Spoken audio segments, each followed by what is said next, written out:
Thank you, Secretary Austin, General McKenzie, General Milley, for being here today. It's a very important hearing that we're having here. I appreciate the committee's urgency in making this happen. While there was bipartisan support for withdrawal from Afghanistan, there were differences in opinion on how that should have been conducted. Something we should all be able to agree on is that the withdrawal should have been conditions-based and there should not have been any political motivation involved in this decision, which I don't think was the actual case.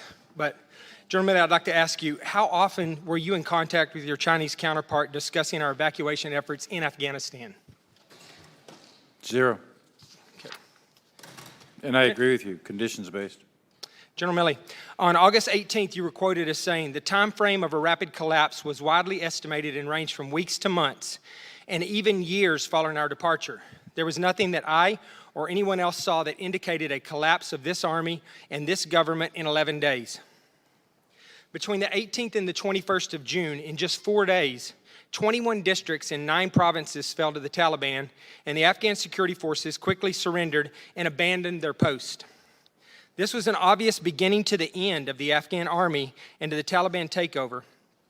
General Milley, what were you doing during this time frame? Before you answer that question, let me tell you, you were just 2 days prior to when these provinces fell, you were here in our committee on June 23rd.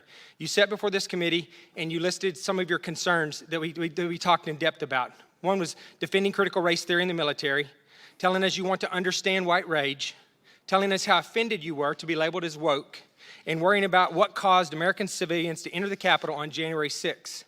I submit to you that perhaps we would not have had 13 service members and hundreds of Afghans killed, 18 service members wounded, and countless U.S. citizens abandoned and left as Taliban hostages if you had been more focused on your duty to this country instead of defending and pandering to the Biden administration's woke social experiment with the United States military, doing book interviews, and colluding with Chinese military officials.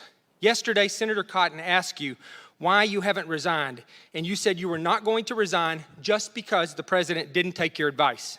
Well, I submit to you, sir, that you should resign because of your dereliction of duty to this country and your inability to do your job and protect this country. It has become abundantly clear that the American people have completely lost confidence in your ability to do your job. General Milley, will you now resign? I serve at the pleasure of the President, Mr. Jackson. I yield back my time.